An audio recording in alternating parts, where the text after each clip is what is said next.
우리가 예수 믿으면서 교회 생활하면서 알아야 할 것들이 참 많죠. 그러나 한 가지 중요한 것은 그 온전한 믿음이란 뭐냐, 이것을 빨리 파악을 해야만 됩니다. 1차적인 면에서는 교회에 나와서 빠지지 않은 것이 믿음이다, 이렇게 하기가 쉬운데, 안 다니다 다닐 때 기쁨이 있고 보람도 느끼고 또 좋은 말씀 들으면 나름대로 참 교회 오기 잘했다, 일단 마음이 평안하다, 그걸로 누가 뭐라고 하면 가니까 좋더라, 마음이 편해, 일단 이제 이런 식으로 말을 하죠. 그러나 이것도 한두 번이죠. 다니면서 어느 날 내가 왜 다니는가, 이것을 알아야 된다 이거죠. 신앙생활에서 믿음이라고 하는 것이 뭐냐, 그리고 믿음에 대해서 믿음이는 것 같은데 그게 믿음이 아니다, 이런 것이 믿음이다 하면 헷갈릴 때가 있어요. 도대체 어떤 것이 진정한 하나님이 찾으신 믿음인가, 이걸 볼 때 온전한 믿음, 그리고 온전한 믿음이라고 하는 것을 성경은 잘 가르쳐주고 있어요. 일단 믿음을 얻기 위해서는 들어야 해요. 로마서 10장 17절의 말씀 보면 믿음은 들음에서 나며, 그러니까 들음에서 난다고 하는 것은 내 마음대로 내가 믿어진다고 해서 무조건 믿음이 있는 것이 아니라 어떤 내용을 들어야 하느냐 이거죠. 믿음은 들음에서 난데 들음은 또 어디에서 나냐. 수많은 것을 우리 눈만 뜨면 들어요. 새 소리도 듣고 자동차 소리도 듣고 이웃 사람들의 소리를 듣고 또 TV를 통해서도 듣고 모든 세상 온통 잠자기 전에는 다 들어요. 근데 또 잠잘 때도 꿈속에서 꿈의 세계를 통해서 듣고 그러잖아요. 그러니 이런 소리 중에서 어떤 소리를 들어야 하느냐, 그리스도의 말씀을 들어야 된다 이거죠. 따라서 합시다. 믿음의 대상인 그리스도의 말씀을 들어야 된다. 그래서 로마서 10장 17절에서 잘 가르쳐 줬어요. 믿음은 들음에서 나며 들음은 그리스도 예수의 말씀으로 말미암으니라, 이렇게 나와요. 그래서 그리스도의 말씀을 듣는데 들었을 때 내 생각과 같은 것이 있고 내 생각과 틀린 것이 있어요. 여러분 대화하다 보면 저 사람은 내가 생각한 거 똑같네, 이럴 때가 있죠. 그런데 어떤 내용은 나하고는 틀리네, 이런 내용이 있어요.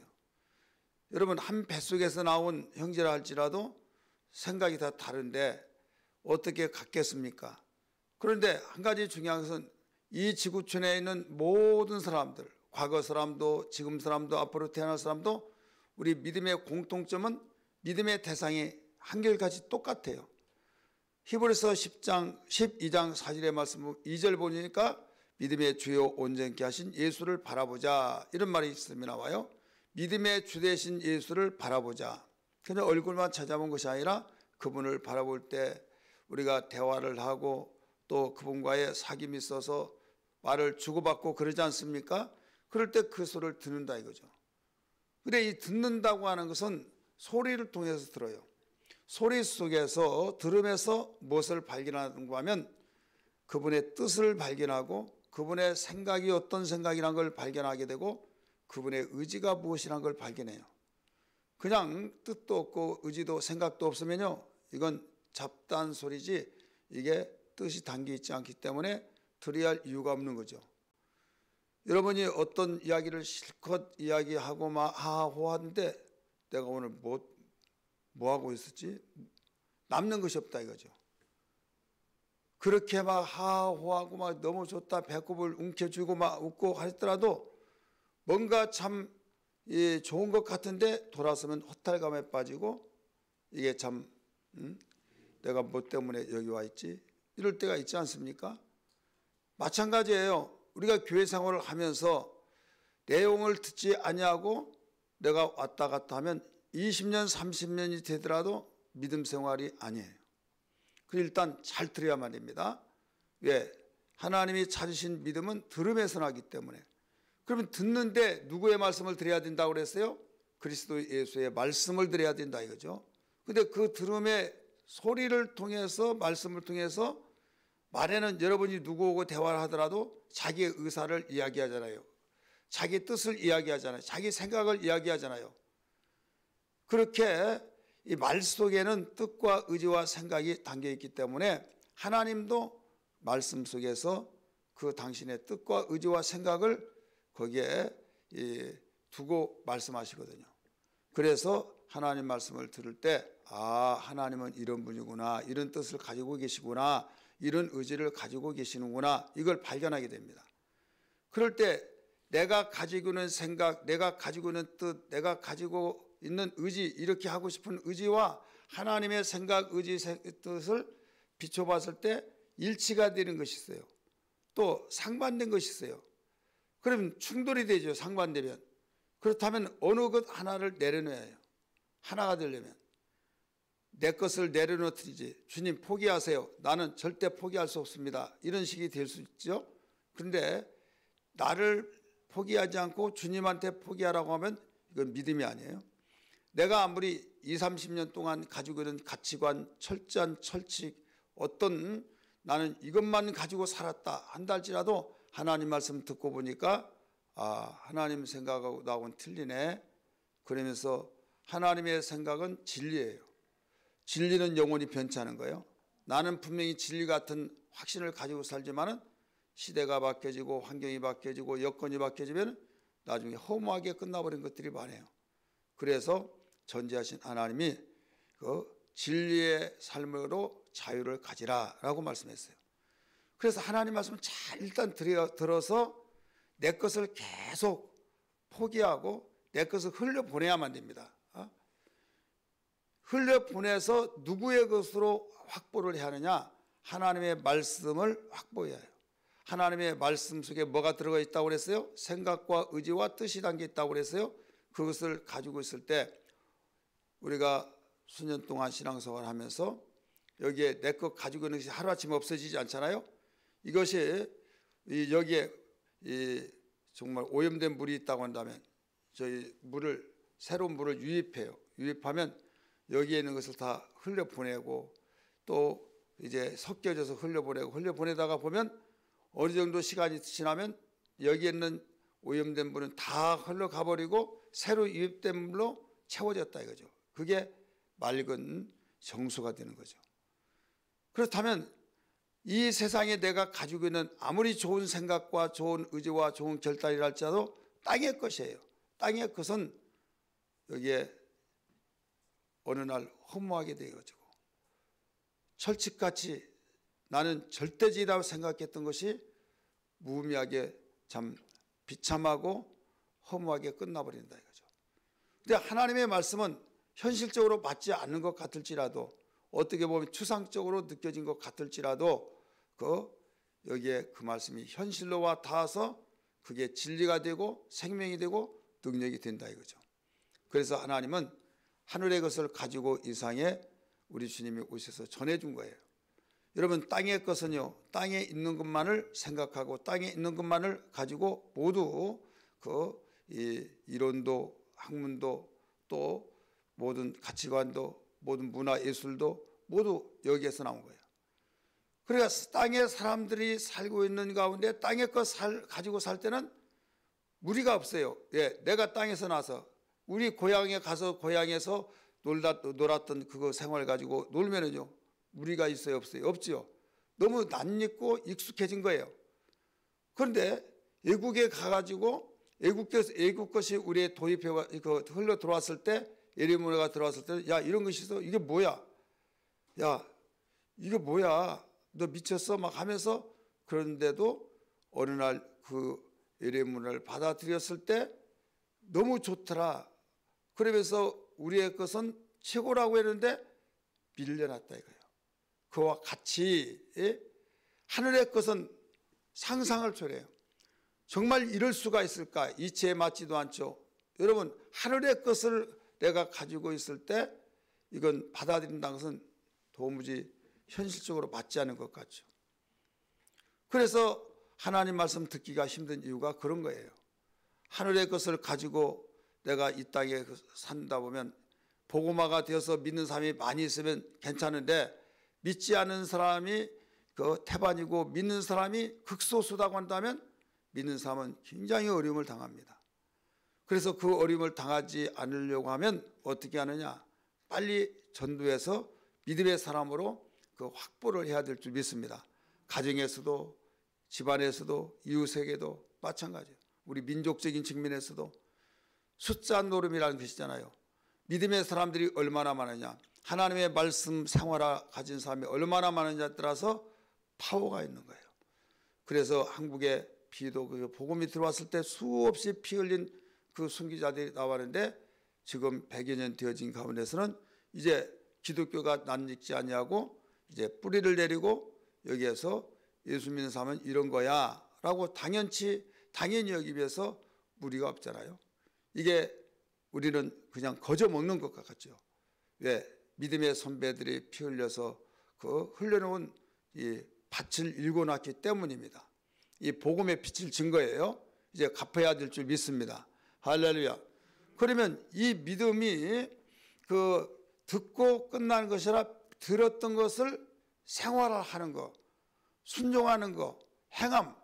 그래서 야고보서 2장 22절의 말씀 보면 믿음은 행함과 함께 일하고 행함은 믿음을 온전케 하느니라 이렇게 나와요. 그러니까 행함이 없는 믿음은 죽은 믿음이다. 야고보서 2장 17절에 또 26절의 말씀 보면 영혼이 없는 몸이 죽은 것처럼 행함이 없는 믿음은 죽었다 이렇게 가르쳐 줬어요. 그래서 온전한 믿음이라고 하는 것은 내가 믿고 하나님이 이렇게 말씀하셨구나, 내 뜻하고는 다르네, 그럼 내 것을 포기하고 하나님 말씀을 아멘 받아들이면서 그대로 순종해 나가는 삶이 바로 온전한 믿음이에요. 이것을 하나님이 기다린 거예요.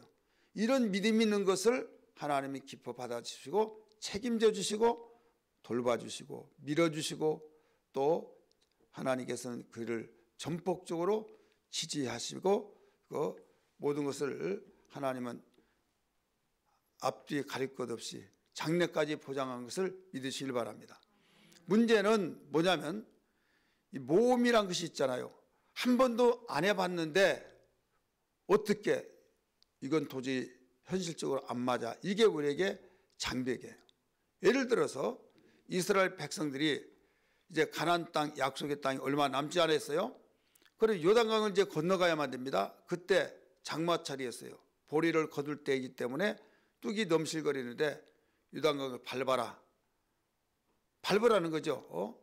그럼 밟는다는 것은 죽음과 똑같은 거예요. 그냥 발목까지 닿는 물이 아니에요. 뚝이 넘실거리기 때문에 그냥 빠져서 일사사고로 끝나는 거예요. 그 넓은 요단강, 그 아무리 많다 할지라도 거기에 들어가면 그냥 쭉 미끄러지면서 그냥 떠내려가 죽는다 이거죠. 하나님은 밟으라고 그랬어요. 그렇다면 현실적으로 맞아요, 안 맞아요? 안 맞죠. 근데 하나님은 밟으라 했을 때 밟아야 해요, 안 밟아야 해요? 밟아야죠. 그러면 여기에 장벽이 생기죠. 분명히 밟으라고 했으면 밟아야지인데 순종을 해야 하는데 현실로 맞질 않아요. 믿음은 때로는 이럴 때가 있어요. 현실적으로 맞는 것을 하라면 뭐 어렵지 않죠. 너무 쉽죠. 근데 현실에 맞지 않는 것들이 요구될 때가 있다 이거죠.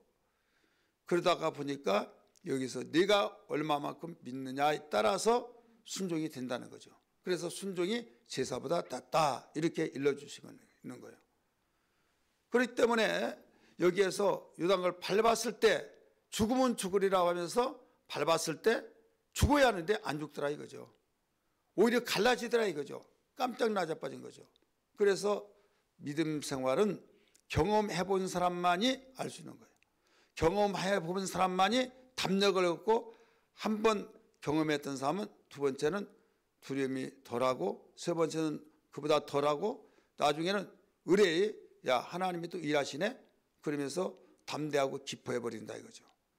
그래서 믿음의 담력이란 말을 많이 하잖아요. 따라서 합시다. 믿음의 담력. 골리앗 장군을 죽였던 다윗의 담력이 그냥 나온 것이 아니다 이거죠. 첫 번째 그 모험을 한 거예요. 어떻게 소년이 그 유명한 골리앗 장군을 죽일 수 있어요. 만군의 여호와 이름으로 내가 가노라 하면서 갔던 것처럼 믿음 가지고 가는 거죠. 여러분 그래서 주님이 말씀하셨어요. 요한복음 16장 33절의 말씀 보니까 내가 너에게 평안을 끼치노니 세상에서 환난을 당하라. 강하고 담대하라. 내가 세상을 이기었노라. 이것은 우리가 이 세상에서 살아가면서 주님이 주신 평안을 주시는데 우리는 부딪힌 것이 많이 있다 이거죠. 부딪힌 것이 너무나 많이 있지만은 강하고 담대하라. 내가 세상을 이겼다 하시면서 여기에서 물러서지 말거라. 내가 하는 말을 믿고 나가면은 그때는 내가 이겼기 때문에 너희들도 이긴다 이거예요. 그래서 우리 주님이 이 세상에서 험한 세상에서 살면서 무서 벌벌 떨지 말아라. 그렇기 때문에 성경은 강하고 담대하라, 두려워하지 말라, 놀라지 말라 이런 말들이 무수히 많이 나옵니다. 그래서 예수님이 당신의 제자를 택하시고 예수님은 현장으로 내보내신 거예요.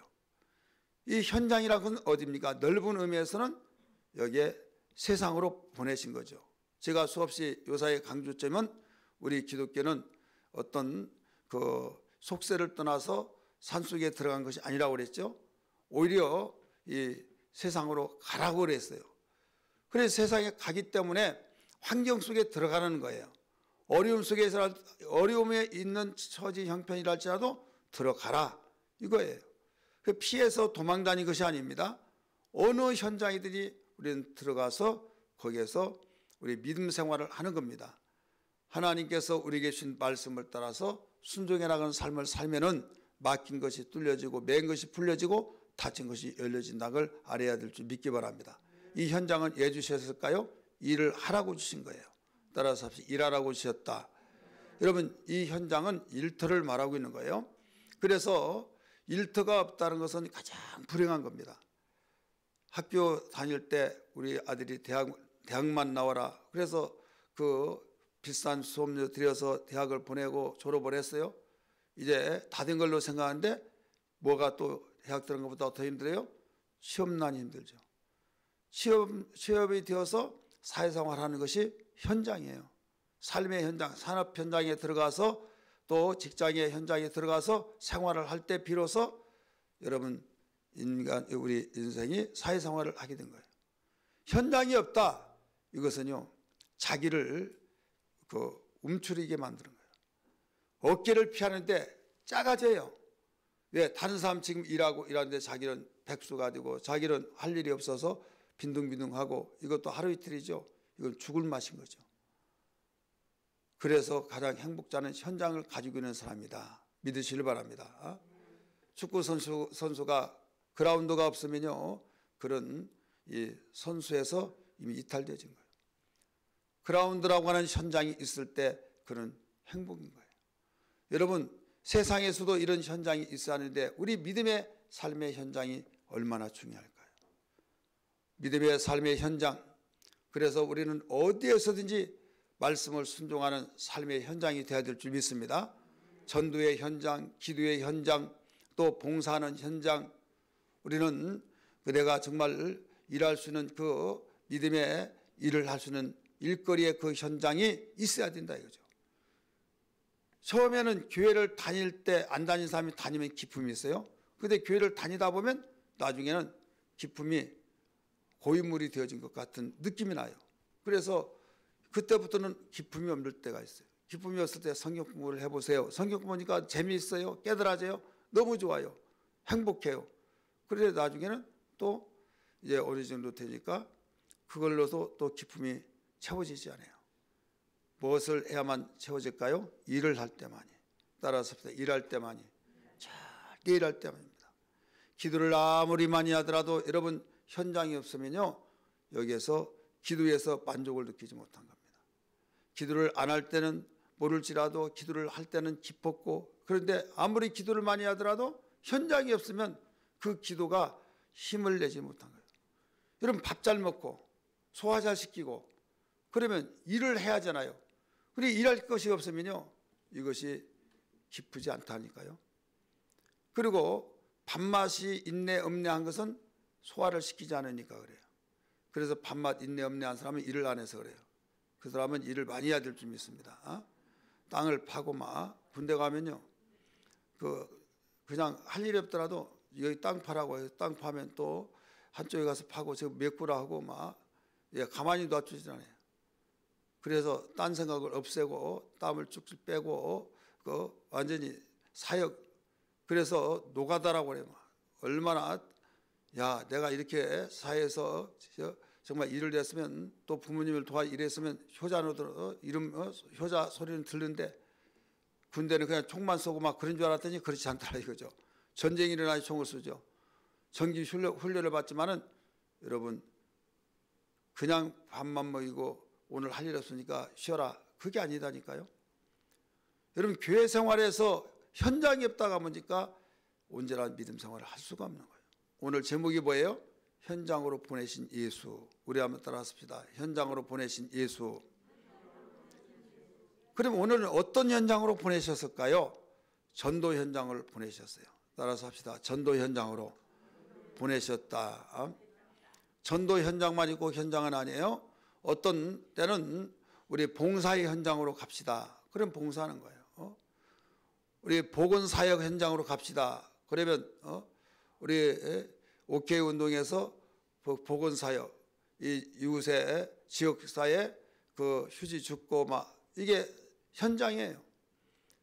주님이 보내신 현장. 그 다음에 또 구제사역, 그 현장이 있어요.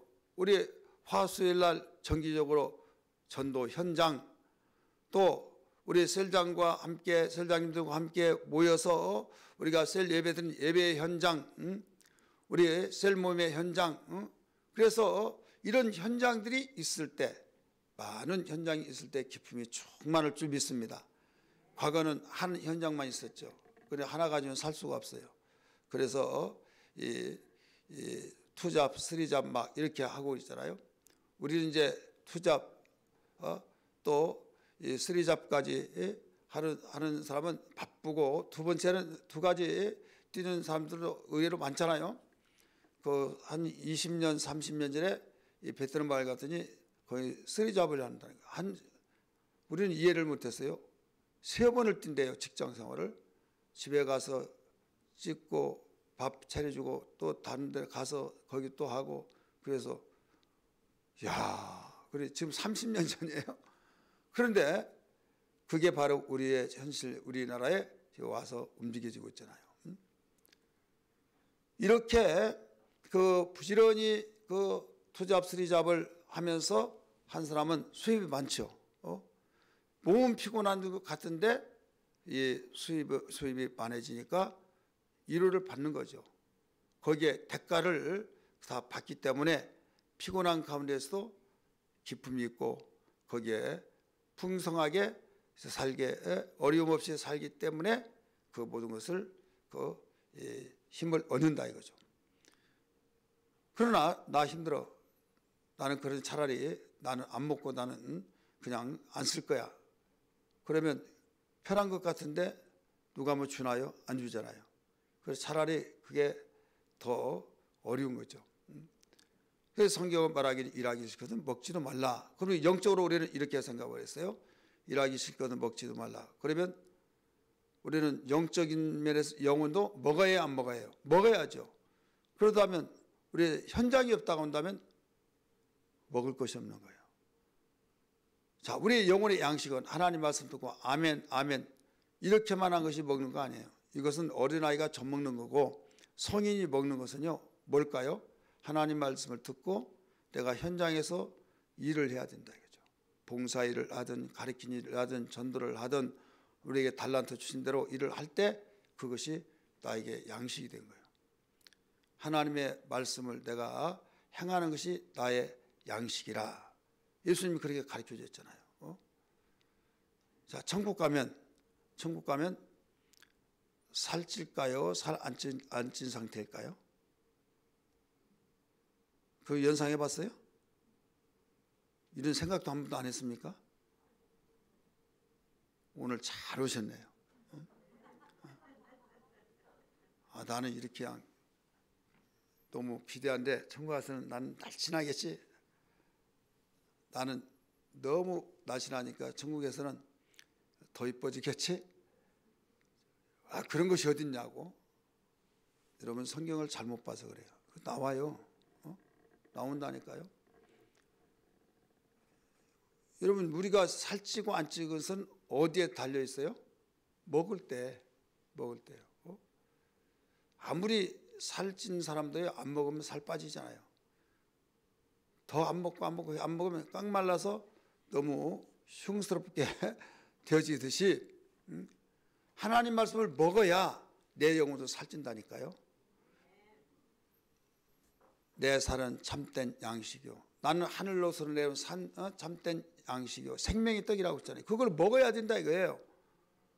먹는데 그 먹는 것이, 우리가 설교 듣고 아멘 아멘 그게 먹는 것이라고 오해하지 마세요. 어린아이는 어린아이는 그렇게 먹어요. 단단한 거 못 먹잖아요. 이 성인이 되었으면 뼈도 부숴서 먹고 또 씹을 수 있는 것을 씹고 먹듯이 하나님 말씀을 순종하고 우리가 순종하는 현장에 삶이 있을 때 그게 양식이 되어서 내게 영향이 온다 이거죠. 그래서 부활체로 내가 나타날 때 우리가 육체에 있을 동안에 얼마만큼 하나님 말씀을 내가 듣고 순종하는 데 따라서 내 영혼의 이 아름다움이 그때 갖춰진 거예요. 그러니까 여러분이 그냥 온전한 신앙생활, 믿음생활 하지 않고 왔다 갔다 하고 그냥 벽식에 축 왔다 갔다 하듯이 교회만 왔다 갔다 하고 그냥 그런 식으로 신앙생활하면 나중에 천국 가서 부활해서 아주 깡 말라가지고 막 뼈에다가 살 하나 붙지도 않고 가죽만 입혀놓았다 하면 어떻게 할까요? 야, 천국에서 야 쟤는 누구야? 여러분 웃음소리 듣지 마세요. 분명히 그렇다니까요. 주님은 그걸 가르쳐 주세요. 양식. 그럼 영혼의 양식 있잖아요. 영혼의 양식.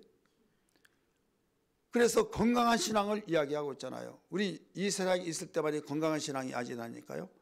썩어질 육체로 심어서 썩지 않을 거는데 우리의 영혼이 육체에 있을 동안만이 내 영혼에 건강할 수 있도록 만드는 기회예요.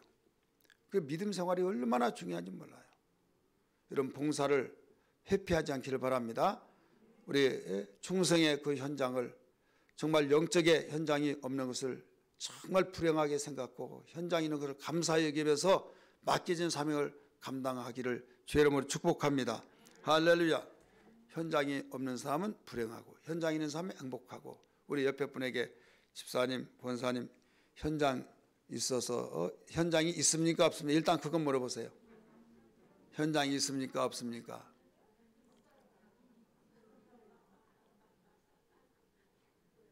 그거 없으면 어떻게 해요? 나 현장 좀 주세요 한번 하세요. 현장. 나 일터 좀 달라고.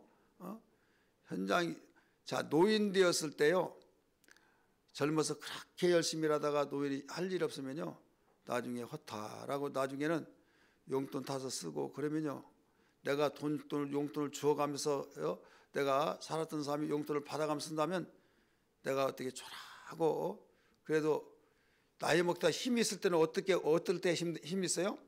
줄 때 힘이 있잖아요. 줄 때 주는 것이. 근데 정말 아이들도 살아가는 데 있는데 받는다고 마음 편치 않잖아요. 안쓰럽기도 하고 안 받을 수는 없고 받자니 그게 힘들잖아요. 그런 것처럼 우리들도 마찬가지다. 우리 자신이 영적으로 이제는 내가 다른 건 못 준다 할지라도 영적으로 줄 수 있는 사람이 되어야 된다 이거죠. 믿으시길 바랍니다. 영적으로, 물질로, 권력으로, 체력으로, 어떤 지식으로 줄 수 없는 영적인 것을 줄 수 있는 것은 우리 예수 안에서만 있는 걸 믿기 바랍니다. 자녀들을, 자손들을 위해서 낱낱이 이름을 불러가며 기도하고, 여러분 애통히 여기면서 그들이 다른 걸 다 가지고 힘쓰고 애써 해보려고 하지만 안 되지만은 할머니가 기도해주면 다 응답받고, 아버지가 기도해주면 다 응답받고.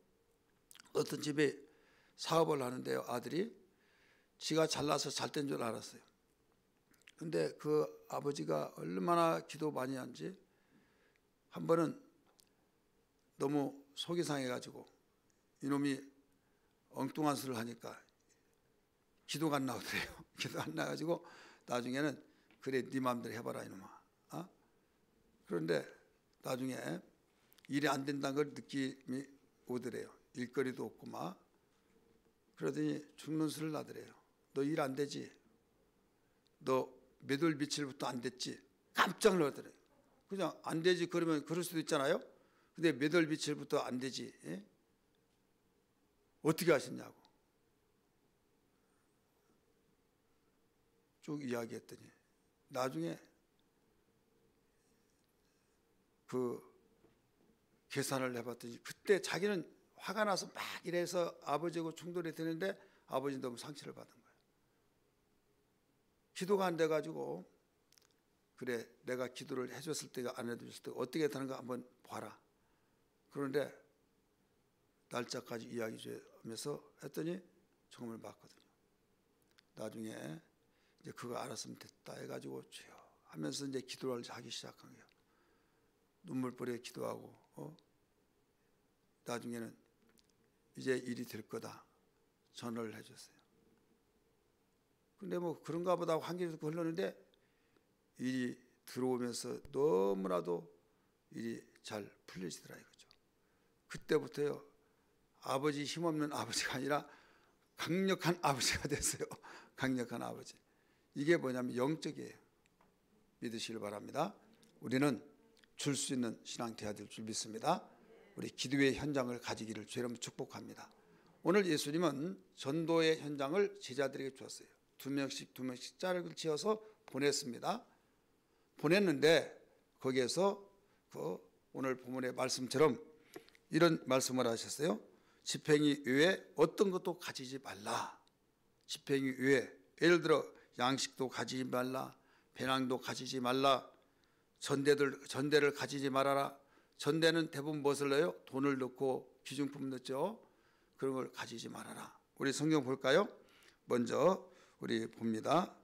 몇 절 말씀 보면 7절 시작. 12지자를 부르사 둘씩 보내시며 더러운 귀신을 제어하는 권능을 주시고 명하시되 여행을 위하여 저긴 전도 여행을 말합니다. 전도 현장을 지팽이 이외에는 뭐라고 그랬어요? 양식이나 배낭이나 전대에 돈이나 아무것도 가지지 말며 그래 지팽이 외에 아무것도 가지지 말라. 대부분 여행 가면 배낭 가져요 안 가져요? 가지고 가죠. 뭐 양손에 들고 장기 여행하면 뒤에도 메고 막 그러죠. 근데 지팽이 외에 아무것도 가지지 말아라. 그래서 세부적으로 또 말씀하잖아요. 여기에 가르쳐 준 것처럼 양식, 배낭, 전대 가지지 말아라. 그 다음에 뭐라고 그랬어요? 10만 신고 두 벌 옷도 입지 말라. 우리 성경 9절 말씀 읽습니다. 시작. 10만 신고 두 벌 옷도 입지 말라 하시고 10만 신고 두 벌 옷도 가지지 말라는 거예요. 그러면서 이제 잠은 자고 옷은 갈아입고 해야 할 거 아니에요. 그렇잖아요. 근데 열대지방이기 때문에 그냥 필리핀 여행 가는데 전도 여행 가는데 가이드가 이런 말을 해요. 전 초짜, 이건 전문가. 딱 한눈에 보여진대요. 어떻게 아는가 하면 막 보따리가 큰 사람일수록 초짜고 그 다음에 배낭도 아주 색 있잖아요. 간단한 거. 그리고 샌들 하나 신고 반바지 입고 온 사람은 전문가. 그렇게. 왜 그런가 하면 거기는 뭐 옷 한 벌씩만 있으면 된대요. 입는 거 하나, 그 다음에 하나, 그것도 없도 된대요. 여행 갔다 와서 그냥 빨아서 널어놓고 그냥 일어나서 또 주워 입고 간편하게. 여기에 성경에 보면 그래도 최소한도 한 번은 있어야 하지 않느냐 이렇게 생각할 수 있죠. 그런데 두 벌 옷도 가지지 말아라. 이런 상황 속에서는 여러분 충분히 이해가 될 줄 압니다. 왜 이런 말씀을 하시느냐? 이 의도를 알아야 해요. 뭐 그러란 말이지 뭐 간편하게 가라는 거지 이렇게 생각할지 모르겠지만은 제가 중국 선교를 하는데요. 그 산속에 이제 그때는 어떤 사역을 했는가 하면 목회자 교육을 시켰어요. 신학 교육을 시키는데 장소를 계속 피해가면서 시켰어요. 그 중에 어떤 사람이 신고할지 아무도 몰라요. 그래서 그 다음에는 어디에서 모입니다. 그러면 새어나가요. 그렇기 때문에 그 오너에게 이야기해서 나중에 다 점조직 속에서 어디로 모이라 그렇게 했는데 기도원으로 이제 갔어요. 한참 하는데요, 어떤 사람이 와요. 그래서 막 저 비싼 걸 가지고 따다닥 해서 숨었는데 나중에 연락이 왔어요. 목사님 나오세요. 괜찮아요. 왔는데 어떤 자매예요. 자매인데 그 북경에서 그 연길까지 온 자매인데 신학을 해서 예수님이 전도여행 볼 때 그냥 가라 했던 대로 오는 거예요. 그런 사람들이 훈련 많이 받더라고요. 그래서 예수님이 시킨 대로 그 두부를 또 가지지 말고 그냥 어느 집에 가든지 평안을 빌라. 그래서 그들이 문전박대 하지 않으면 거기에 있으라. 그러면서 거부했을 때는 발에 신발에 먼지를 털어버리라. 그래서 이걸로서 나는 당신들에게 복음을 전했다. 이제 나는 책임이 없다. 당신들은 지금 하나님의 나라를 받을 수 있는 기회를 포기한 자다. 이걸 증거로 삼으라는 거예요. 우리 성경 볼까요? 우리 10절 11절 같이 읽습니다. 시작. 또 이르시되 어디서든지 누구의 집에 들어가거든 그곳을 떠나기까지 거기 유하라. 어느 곳에든지 너희를 영접하지 아니하고 너희 말을 듣지도 아니하거든 거기서 나갈 때 발 아래 먼지를 털어버려 그들에게 증거를 삼으라 하시니. 이건 당당하게, 한번 따라서 당당하게 담대하게 거하라. 나는 얻어먹으니까 미안하고 그렇게 생각하지 말아야죠. 어떤 것으로도 바꿀 수 없는 영혼을 구원시키고 하나님 만나게 하는 그 정말 어마어마한 이 사역을 가지고 왔으니, 복음을 전해주는 선물을, 하나님의 선물을 주러 왔으니 담대하게 당당하게 그 집에 거하라는 거예요. 그러면서 너희를 맞이해 주는 사람은 복이 임하고 그래서 너희에게 평강이 있을지어다 평안할지어다 말을 하라는 거예요. 그래서 그 빈 복이 받으면 그에게 있고 받지 않으면 내게로 돌아온다. 그러니까 복을 많이 빌어주라는 거죠. 한번 따라서 합시다. 받지 아니하면 누구에게 돌아와요? 자기에게 돌아오는 거. 그러니까 많이 빌어줄 만해요? 안 빌어줄 만해요? 많이 빌어줄 만해요. 우리나라 사람들은 그것을 한 귀로 듣고 흘려버린 것 같아요.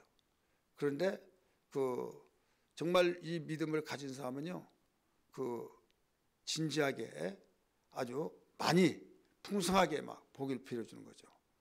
새벽에도 말씀했잖아요. 우리 김기락 목사님 알죠? 막 명함 전도지 하면서 복을 빌어준 사람, 평안하세요, 축복합니다, 막 행복하세요, 막 그러면 아무 소리 않고 가고, 어떤 사람은 거부하고 막 삿대질하는 사람 있으면 예 감사합니다, 그 복을 내가 받으니 나에게 주시니 감사합니다, 막 그러니까 어떻게 보면 염장지는 것 같죠. 피팍을 했어요. 막 예 감사합니다, 저에게 주시니 감사합니다, 잘 받겠습니다, 막 그리고 피팍을 하면 할수록 감사하다고, 그 복을 나에게 주시니 감사하다고. 그런데 그 복이 자기 임한 것을 간증을 한 거예요. 사진을 쫙 찍어가고 다 만인에게 단체톡에 다 공개를 했어요. 그래서 신바람 난 거예요, 막. 그러니까 이 주님이 하신 말씀이 우리가 믿지 않아서 그렇지, 이 복을 빌어줄 때 그 복이 그에게 가라고 빌어주는데 사람들은 어떤 것이 복이라고 그래? 눈에 보이는 거, 그걸 줄 때 막 고맙습니다, 감사합니다, 민망할 정도로. 그런데 입술로 복을 빌어준 것은 복으로 여기지 않는 거예요. 말로만 이런 식으로 받아들여서 이건 복이 아닌 걸로 생각하고 있어요. 이스라엘 백성들의 아침, 저녁, 점심 할 것 없이 한 가지로 인사가 뭐예요? 살롬, 살롬이잖아요. 한번 따라서 합시다. 살롬, 살롬. 어떤 사람은 이제 놈자를 붙여 막 하면서 욕한다고 이런 사람이 있는데 이건 히브리어로 평안하라는 말이에요.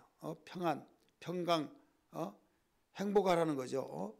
그래서 살롬, 살롬, 아침에도 살롬, 저녁에도 살롬, 점심때도 살롬 할 것 없이 다 이걸로 통일해요.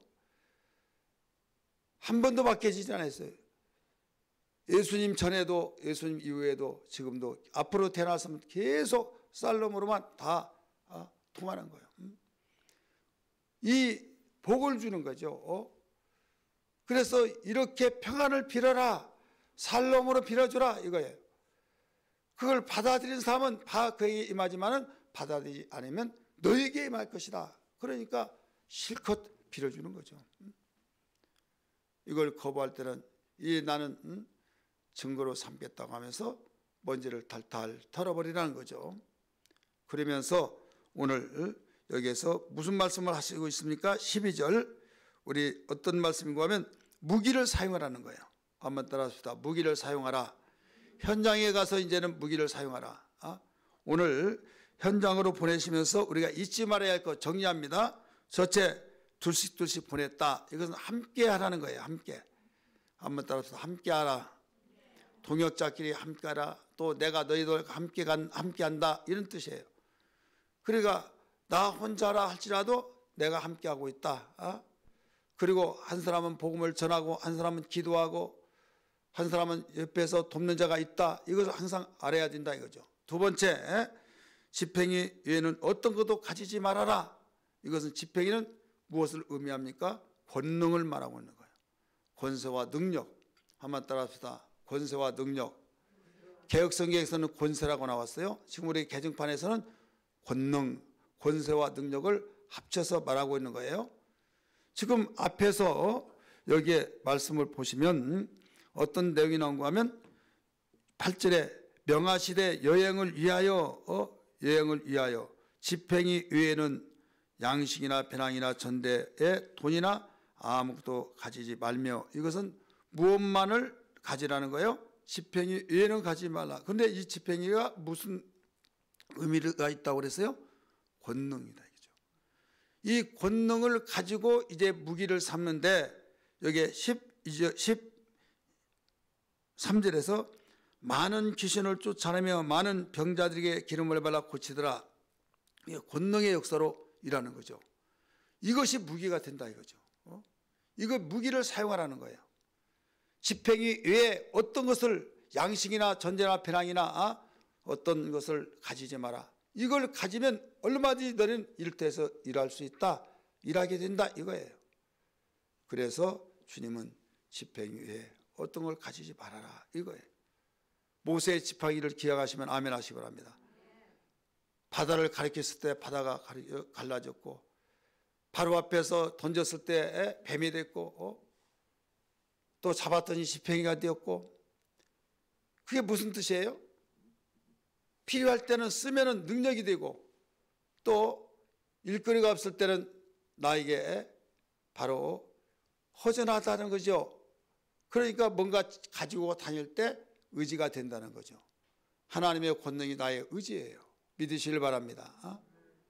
그리고 한 가지 중요한 것은 이 바로 앞에서 네가 여호와가 보냈던 증거를 한번 보여라. 그랬을 때 지팡이를 던졌더니 뱀이 됐다고 그랬잖아요. 그럼 뱀이 됐으면 바로가 깜빡 낮아 빠졌어요? 아니죠. 깔깔깔 웃었어요. 근데 그 웃음이 비웃었다 이거죠. 자기의 술사에게 눈치를 딱 했어요. 사인을 줬더니 술사가 지팡이를 던졌어요. 뭐가 됐어요? 뱀이 됐어요. 뱀이 됐어야 안 됐어요? 안 됐어야 하잖아요. 세면 다 떨어졌잖아요. 모세가 던진 지팡이도 뱀이 됐고 바로가 던지라고 했던 지팡이도 뱀이 됐어요. 그러니까 막상막하잖아요. 하나님이나 바로나 뭐 똑같은 그냥 동급같이 느껴지잖아요. 여러분 여기서 깊은 우린 진리를 발견할 줄 알아요. 왜? 처음에는 세상 것이나 하나님 것은 다 똑같은 걸로 생각하죠. 예수 믿는다고 잘 되냐? 예수 안 믿는 사람 잘 되더라. 여러분 그렇게 말해야 안 돼요. 하죠. 그럴 때는 현실적으로 볼 때는 맞는 것 같아요. 그러니까 그래 나는 현재 이것까지는 내가 말 못해. 그러지 마세요. 강하고 담대하세요. 예. 지금 바로에게 지팡이를 던져서 하나님이 보낸 증거를 내세우라 해서 던졌더니 지팡이가 돼서 뱀이 됐으니까 얼마나 위대합니까? 근데 거기서 그치지 않고 나도 하면서 던졌더니 바로의 지팡이도 뱀이 됐으니까 얼마나 여러분 대단했던 것이 완전히 별 볼 일 없는 걸로 여겨버렸잖아요. 그러나 그 뒤에 어떻게 됐습니까? 모세의 지팡이가 바로의 지팡이가 먹어버렸다 이거죠. 아멘 합시다. 할렐루야. 길게 가면 결론적으로는 세상이 아무리 정말 수단 방법을 통해서 잘 된 것 같지만은 하나님이 주신 축복 아래에 있다는 걸 알아야 될 줄 믿기 바랍니다. 이걸 가르쳐 준 거예요. 그래서 믿는 자나 믿지 않는 자 똑같다라고 생각할 때 아니요. 우리는 하루살이의 인생이 아니라 길게 살기 때문에 반드시 우리는 믿음으로 계속 우리가 살다 보면 우리는 점점 강해지고 더 강해진다는 걸 알아야 될 줄 믿기 바랍니다. 그러나 예수 믿지 않은 사람은 가면 갈수록 힘이 약해진 거예요. 제가 예수 믿는 사람과 믿지 않은 사람의 복의 원리를 가르쳐 주신 거 잘 아실 거예요. 믿지 않은 사람은 무슨 복으로 나가느냐? 더하기 복이고 예수 믿는 사람은 곱하기 복이라고 일러줬어요. 한번 따라서 합시다. 더하기 복, 곱하기 복. 자, 예수님 믿지 않는 사람은 잘 되고 예수님 믿는 사람은 잘 되고 예수 믿지 않으면 안 됩니다. 예수 믿어야 복 받습니다. 그러면 어떤 사람이 있어요?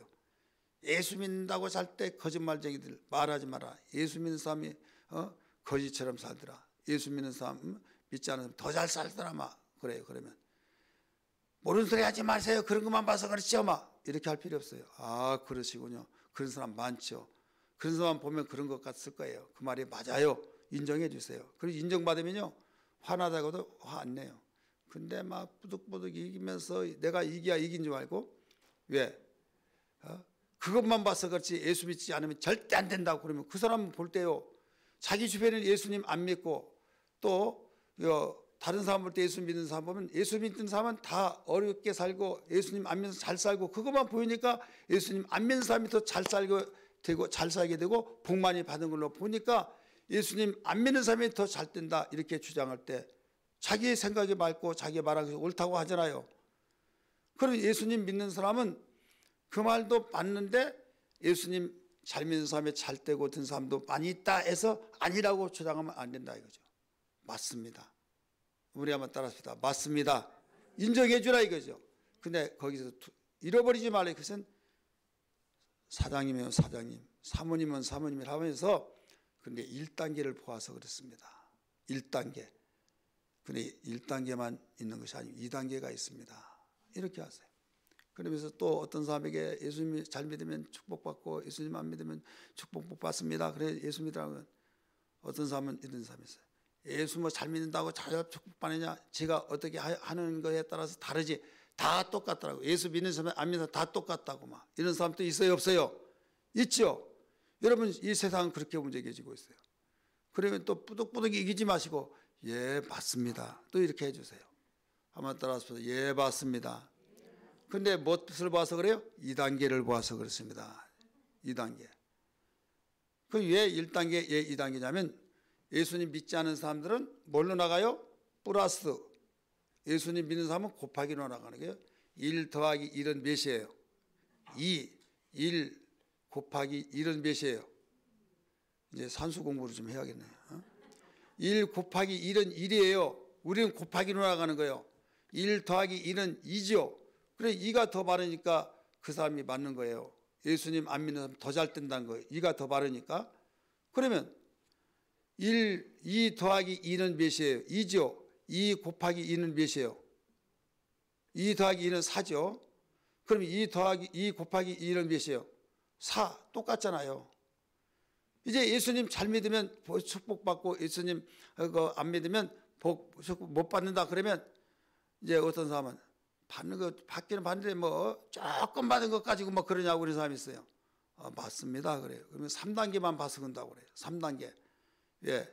3 더하기 3은 6이죠. 3, 3은 9죠. 6자고 9자고 얼마 차이 아니잖아요. 그러니까 조금 낫다고 이렇게 말한다 이거죠. 그러면 이것을 이야기하려면 하루 종일 이야기도 못해다. 그러면서 몇 단계, 최소한 몇 단계를 받아야 하느냐? 9단계를 받아야 된다. 9단계. 9 더하기 9는 몇입니까? 18. 그 다음에 9 곱하기 9는 몇이에요?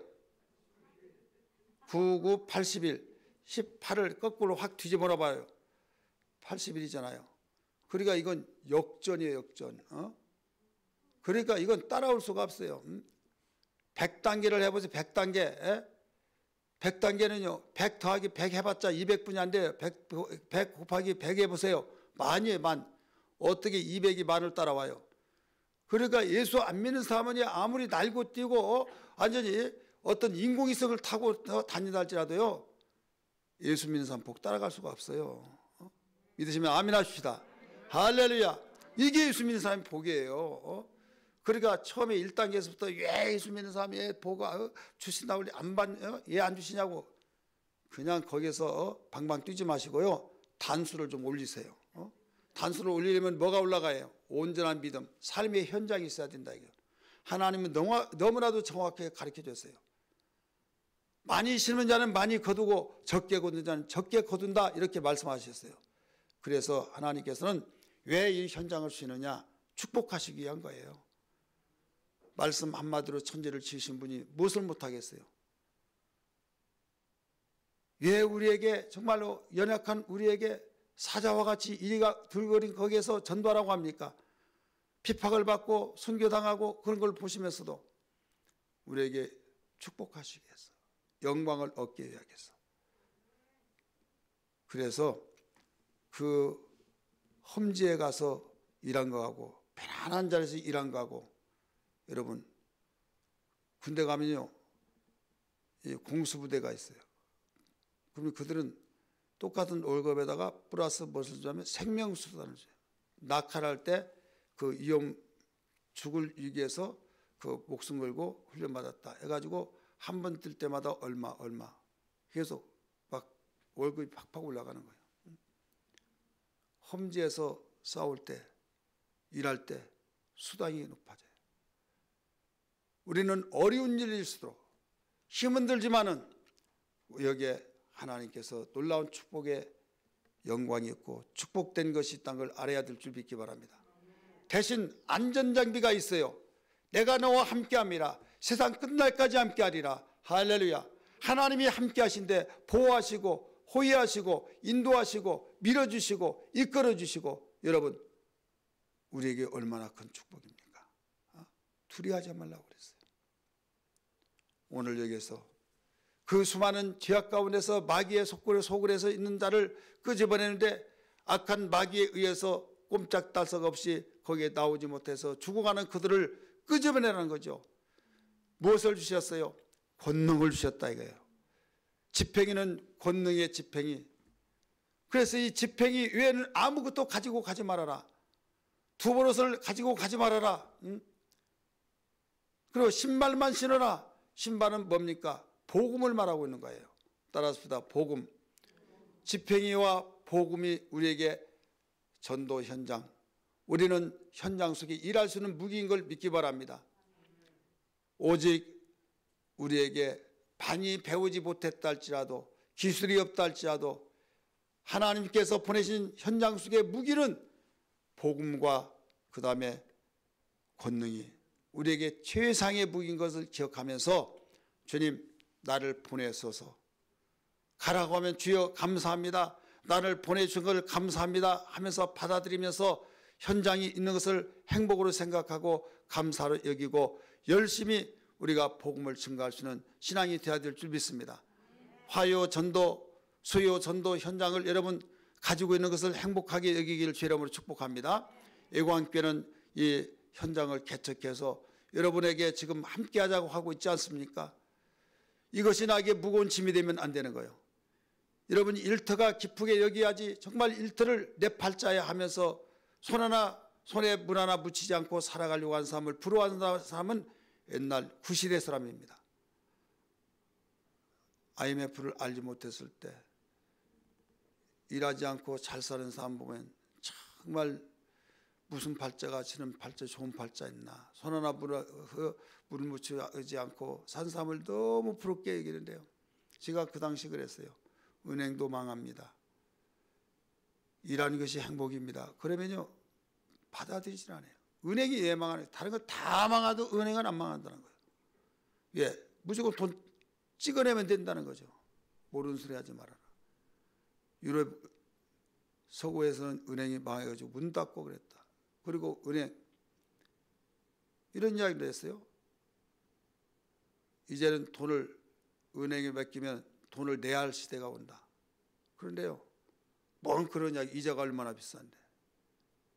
호주에는요 돈을 맡기면요 오히려 돈을 내야요. 왜? 보관료. 보관료 타니까요. 우리나라 이제 그때 그 시대가 와요. 한참 그런 이야기가 있었는데 쏙 들어가고 좀 보류된 것 같아요. 풍요가 있다는 거죠. 현금을 다 가지고 있어봐요. 얼마나 불안하겠나. 돈 냄새 맡고 목숨이 아까운 돈을 내놓고 돈이 아까운 목숨을 내라 할 때 어디서 내놓을까요?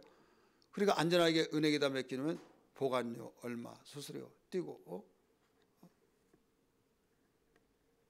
은행이 망한다. 그리고 여기에서 일터가 얼마나 중요하지 않느냐. 그러다가 나중에 은행이 왜 망하냐고 하다가 은행이 빅들댔죠. 막 합쳐지고 하다가 은행이 이제 망하기도 하고 직장이 없어지고 이제 직장이 얼마나 귀한지 막 목사님 그때 말씀이 맞았어요. 그때 말씀이 이제 이해가 돼요. 속으로 이제 알았냐 등신아. 실컷 이야기할 때는 그때 이미 늦어요. 버스 지나간데 뭐 어떻게 일이 이렇게 행복한 거예요. 일이 여러분 힘들다고만 하지 말고 여러분 가정주부들이 밥 해준 거 행복으로 여기시기 바랍니다. 어떤 사람은 밥 해준 거 남자들은 너무 행복한 것 같아. 못 가지고 막 도착하자마자 밥 하면 그냥 밥이 싹 나오는데 왜 안 나오냐고 하니까 내가 다시 태하면 내가 남자로 태어나고 싶다고. 왜 그러냐고 물어봤더니 남자같이 한번 행세를 좀 해보고 싶어서 그런데요. 어떤 사람은 난 그래도 끝까지 여자로 태어난다 있어. 그런 사람이 있더라고요. 왜? 남자가 생활한 거 너무 안쓰럽대. 그래서 그렇다고 해서 내가 남자 되고 싶다고 남자 된 것도 아니고 하나님이 태어나라고 하신 대로 태어나니까 여러분 나는 여자로 태어난 것은 사명이 있는 줄 믿습니다 하고 우리가 그 일들을 귀하게 여기고 달란트를 귀하게 여기고 교회 안에서도 여러분 주신 달란트를 사명을 다하기 위해서 충성을 해서 기도해야 될 줄 믿습니다. 오늘 한 가지 권세. 어떨 때 써먹으라고 그랬어요? 귀신에게 압박되고 도둑질하고 죽이고 멸망시키러 온 자들을 할 수 없다. 사주팔자다. 그거 통하지 않대. 원수를 내쫓고 거기서 끄집어낼 수 있는 지금 죽음 속에 있는 자를 끄집어낼 수 있는 것은요 어느 누구도 권력으로도 안 되는 거예요. 하나님의 권세 권능으로 만든 걸 믿기 바랍니다. 그리고 회개하라 천국에 가까우니라고 하는 복음을 잊지 않는다 이거죠. 이것은 하나님 앞에 설 수 있는 자는 죄인은 아무도 쓸 수가 없습니다. 제가 이 길거리에서 이런 설교를 해요. 복음을 설교할 때 한 번 죽는 것은 정하신 것이요 그 위에 반드시 심판이 있으리니 성경은 말하고 있습니다. 여러분 우리는 언젠가는 죽습니다. 그런데 하나님 앞에 서서 심판을 받는데 어떤 심판을 받을까요? 하나님 앞에서 너 죄가 있냐 없냐 그걸 보십니다. 죄가 있는 자는 하나님 앞에 서게 될 것이고 죄가 없는 자는 하나님 앞에 서게 될 것이고 죄가 있는 자는 하나님 앞에 설 수가 없을 것입니다. 너는 왜 죄 문제를 해결하지 못하고 왔느냐 해서 너는 저리 가라. 그곳이 지옥이고 너는 죄를 해결받고 왔으니 너는 이곳에 나와 영원히 함께 있자. 이렇게 심판을 받을 것입니다. 여러분이 지금 육체에 있을 동안에 바로 죄 문제를 해결을 받아야 하는데 죄 문제를 해결을 받으려면 꼭 예수 믿어야만 됩니다. 이 복음을 전하고 있어요. 여러분 얼마든지 우리에게는 죄라고 하는 것 때문에 망하는 건데 회개하라 죄를 회개하라고 가르쳐준 그 말씀. 오늘 주님은 2명씩 짝을 지어서 전도여행을 보내고 전도 현장으로 보내면서 이 말씀을 가르쳐주면서 무기를 권능의 집행이 권능을 가지고 그 다음에 여기 있는 말씀처럼 오직 귀신에게 얽매인 자를 바로 쫓아내버리고 해방시켜준 일을 어떤 왕이 행할 수 있습니까? 어떤 권력가가, 어떤 부유한 자가, 어떤 유능한 자가 여러분 행할 수 있습니까? 아무도 없어요. 주님이 현장으로 보내심을 받는 사람만이 할 수 있는 걸 믿으시길 바랍니다. 나와 여러분이 할 수 있다는 걸 믿고 이 사명 감당하기를 주 이름으로 축원합니다. 할렐루야.